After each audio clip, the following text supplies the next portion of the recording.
Yeah, I think the discipline of building an ICP is an art and a science. And I think most companies just kind of go, so, Yes, right? totally.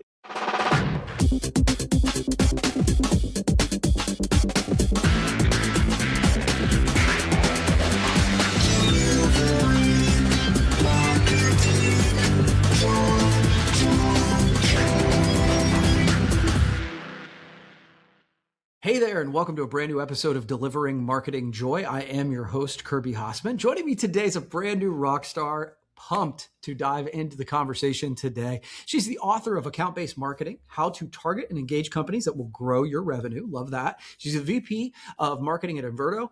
Jessica Fewless, thank you so much for joining me. Absolutely. Thanks for having me, Kirby. Yeah. So, in doing some research on you before we had this conversation, I know that you've spent much of your career working closely with sales leaders. So, in your experience, what's the biggest misconception that marketing and sales have about each other? Yeah, that it's an us versus them sort of proposition, right? And to be fair, for years and years and years, it was, is it marketing sourced or sales sourced? And fortunately, that seems to be going a little bit by the wayside. Although people still kind of go back to that when things start not going right. Well, who's not pulling their weight, right? Is it marketing or is it sales? So it's just built into the structure and the culture of most organizations that it's either we're winning or they're winning, not that we can win together. And so people try and talk about, I've been talking about alignment since 2013.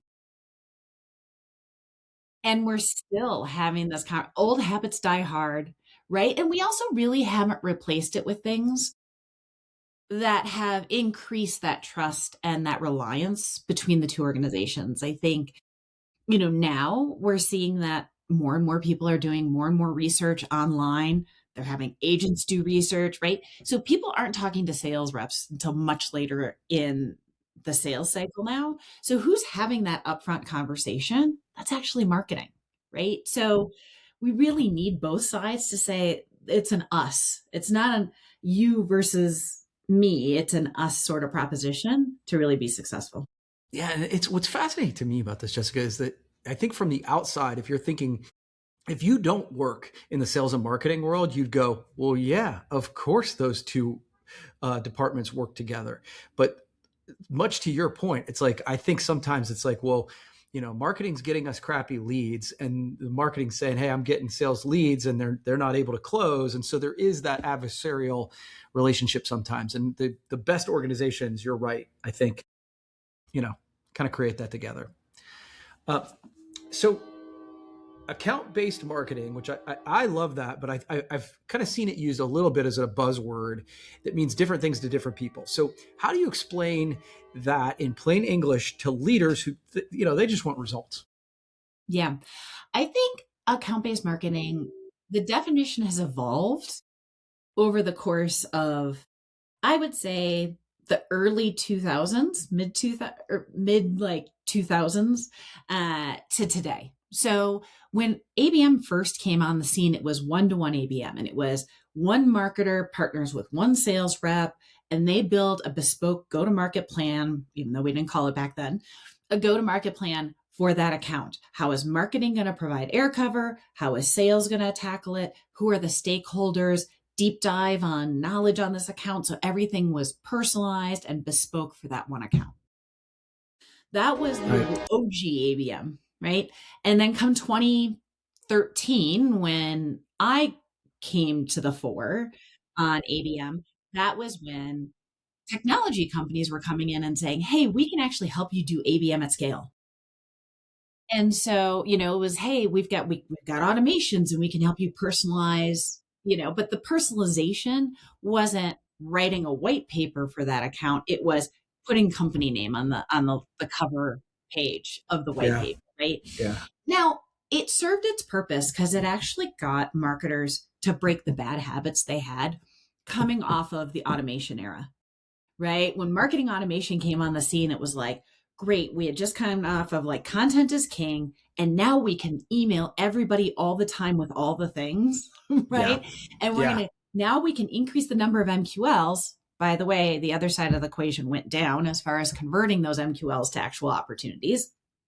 But that was kind of the bad habits that marketing got into. So the whole concept of doing ABM at scale or one to many ABM forced us as marketers to pull up, stop, and say, let's do quality over quantity, right? Let's take a look at target account lists. What a concept, right? Who do we Yeah. actually want to sell to? Not what Right. is our TAM, but who are the right accounts that we can and should be selling to? How do we segment those lists and have meaningful campaigns that's going to speak their language, whether by company size, by industry? And so we're not personalizing it down to the company level in most instances, besides the superficial company Yeah. name here. Train marketers how to spend better on your digital, right? Once again, instead of, blasting ads everywhere, hey, LinkedIn allows you to actually target accounts and now the people inside those accounts, right? So the one to many ABM was a thing. I would argue now, given the data and the technology and now AI that we have, that one to many should just be your demand gen strategy, right? Because it's you can really expand it enough. But the one to one should still be its own thing, right? Those should be your most strategic accounts, either existing customers or prospects.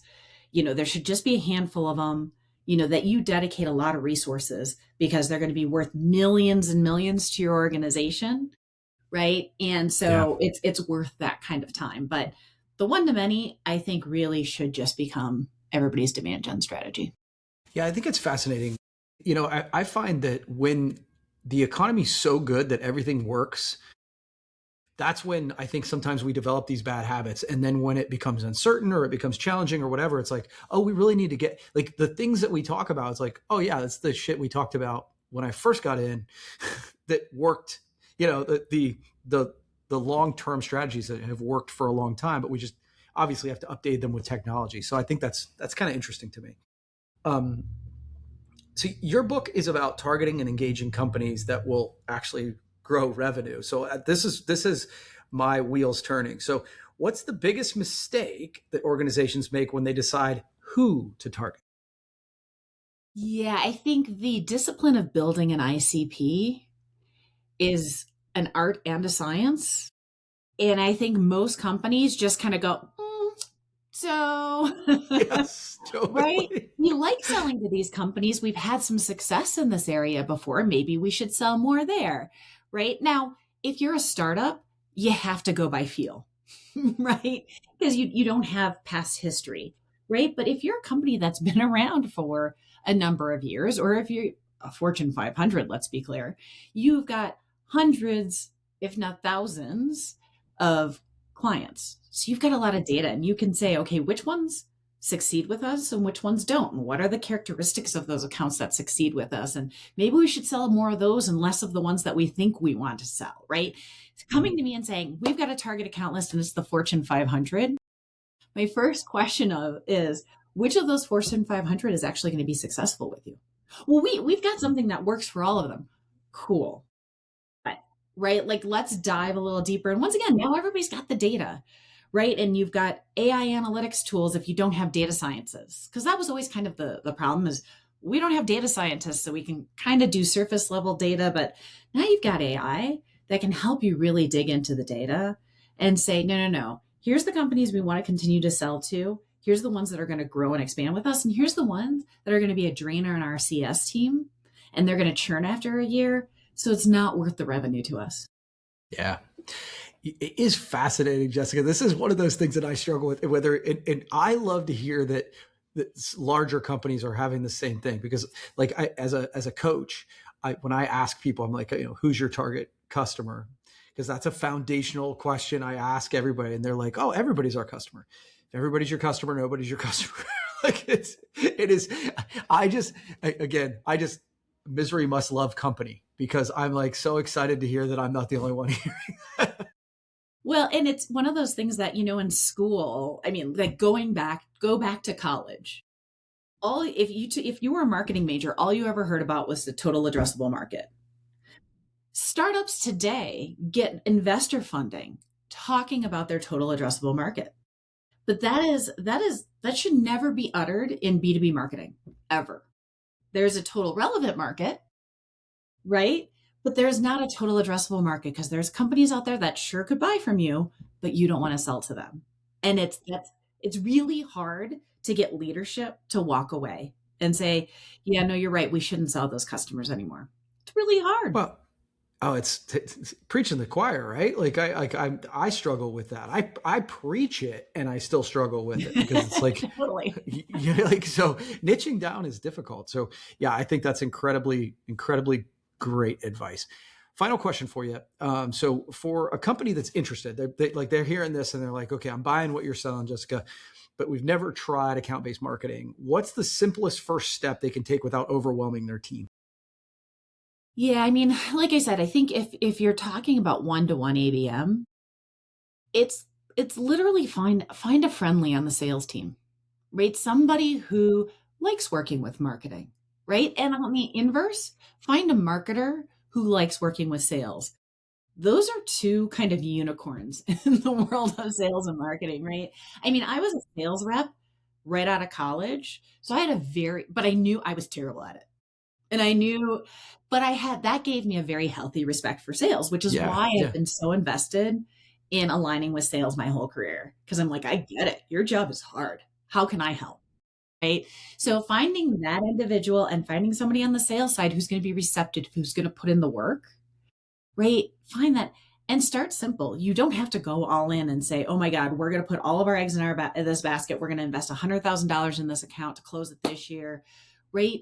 Do some simple stuff quarter over quarter, ease into it, right? Get those two working as a team and you'll see it will start to snowball. And then it does translate into other parts of your business. Like this is where the scale can come in, is that kind of mentality. It's not necessarily the tactics or that sort of thing, but that mentality can scale. So, when I built field marketing at Demandbase, each one of my field marketing managers, they knew the pipeline, they knew the accounts, they knew the book of business in that territory, as well as the 6 or 8 sales reps that were in that territory. They knew it just as well. So they said, each quarter, here's what I'm going to do based on what's going on in your territory. Here's who's in pipeline. All right, so I'm going to do an acceleration event in these 2 cities, right? Or hey, these 3 cities are really light on pipeline. So we're going to do a thought leadership educational workshop because those are what bring in new prospects, right? And they were having that hand-to-hand combat with those sales reps to really build the right plans for them, their territories, and their accounts. Yeah, that's super solid. I love that. When you said I started out in sales, I wasn't that good. What it reminded me of is the reason I tell everybody they should be a waiter or a waitress at some point, because it really just changes the way you tip, right? Like, I mean, you totally appreciate Yeah. the work that each of them do. No, this has been really good. So Jessica, where can people find more information about you, about your book, all that good stuff? Yeah. So fortunately, to this point, I'm still the only Jessica Fewless on LinkedIn. So you can find me there. Unlike most people, there's doppelgangers out there. I am the only Jessica Fewless. And the book is available on Amazon. Although at this point, like I said, it's really focused on one to many. Wrote it back in 2019, right? Things have kind of shifted, but the principles there are actually really good for any demand gen team. Just accept those principles of one to many, and you're going to be far more successful in today's environment as a demand gen team. And then last but not least, feel free to go to inverta.com to learn more about us and our organization. And we put out a ton of thought leadership on ABM and buying groups and AI and you name it, annual planning. So, there's a good wealth of information there to help you be a better marketer. Awesome. Jessica, thank you so much. This has been fun. We'll have to do it again sometime, okay? That sounds great. Thanks, Kirby.